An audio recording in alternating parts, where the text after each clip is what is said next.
If you're a software engineer, chances are you've thought about starting your own software development agency.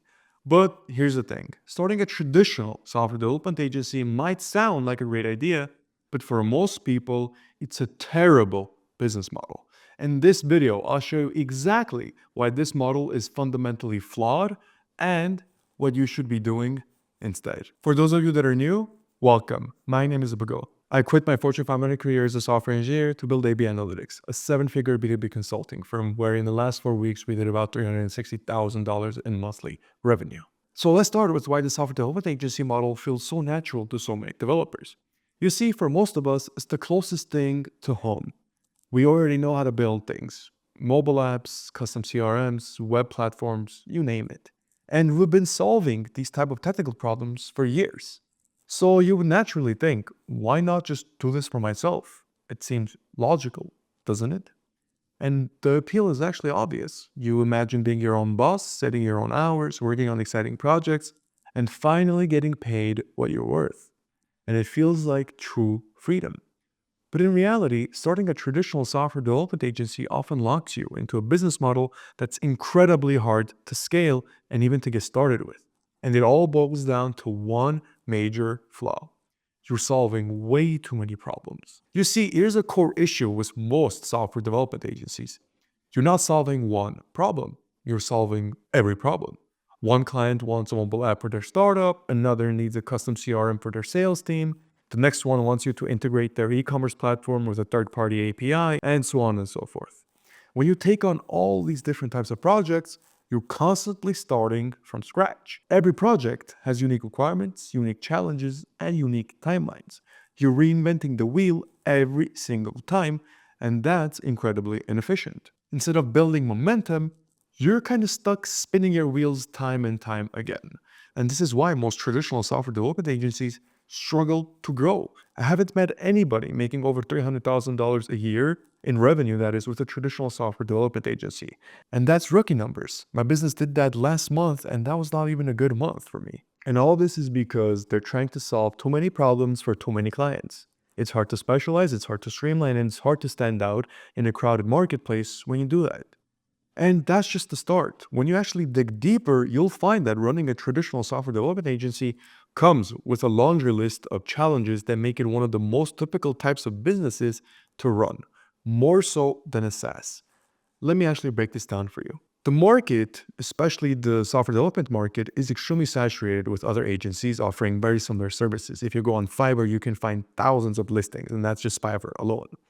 And especially if you're trying to build mobile apps, websites, or custom software, you're going to be competing with hundreds, if not thousands, if not tens of thousands of existing agencies or freelancers that can offer the same thing.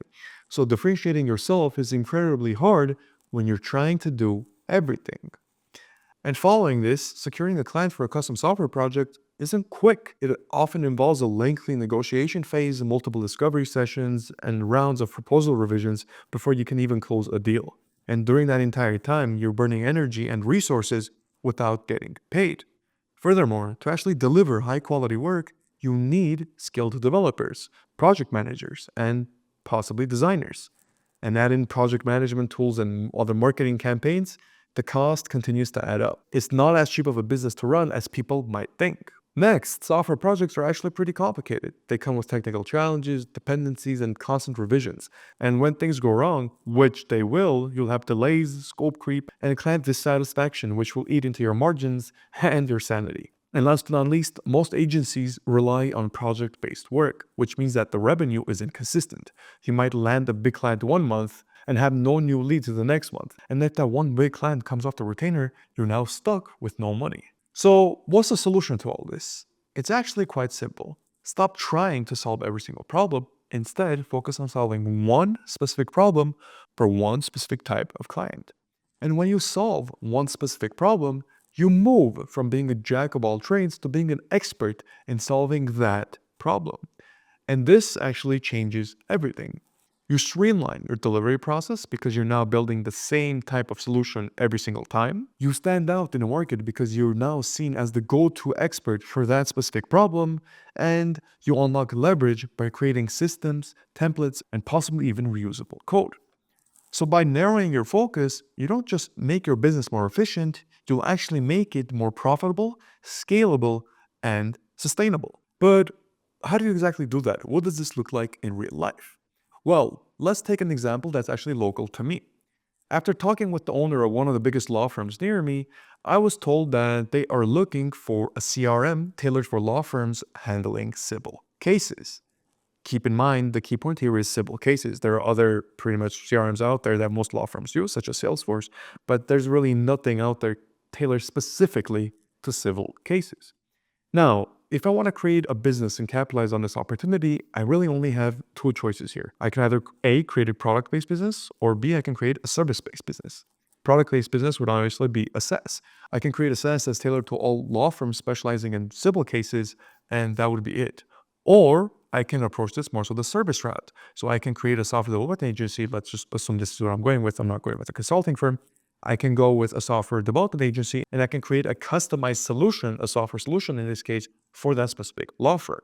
So if I do decide to go more to the service route and actually create a customized software solution for this law firm, this is where things take an interesting change, because now I'm not taking this mobile app development client, I'm not taking this API development client. No, all I'm doing is helping specifically civil law firms with their CRM. I'm creating a CRM for them from scratch. I'm customizing it, right? And I'm not offering it as a generalized solution because I know from state to state and from country to country, these law firms are going to vary. So I make the solutions tailored to each specific one.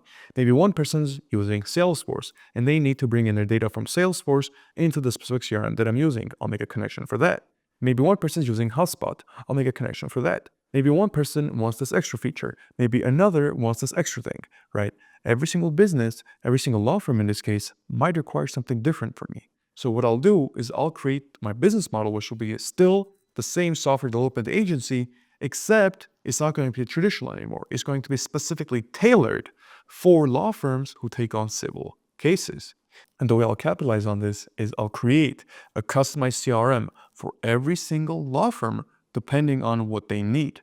And furthermore, I can actually later on branch out and begin scaling, because the longer I spend in the law firm industry, right, the more I understand their work, the more I begin interacting with these type of civil law firms, the more inefficiencies I'll discover outside of a specific CRM. Maybe I'll begin to see what's actually impacting their CRM work. Maybe I'll begin to see if they have any other inefficiencies in any other processes, such as manually filling out paperwork or whatever the case. And with my software development agency that's tailored for CRMs, I can then add in a bonus that helps specifically civil law firms with, let's say, automation for specific paperwork, right? I can throw in these bonuses and I can add these things in to differentiate myself in a market. So that's really the key here. Instead of trying to solve every type of problem, I'm honing down on one type of problem. For most people, they might think this is counterintuitive. They might think if I'm limiting my options, I'll be making less money. But let me tell you, there is so much money out there that even if you just focus on one specific problem, even in your local community, you can easily get to $1 million a year in recurring revenue. And I can guarantee that with pretty much anywhere you're located in the world. I hope this video was helpful. I hope you take something away. And if you actually want to learn more about my thoughts on what the best business model is for software engineers to create, then you need to watch this video next. As always, thank you for watching.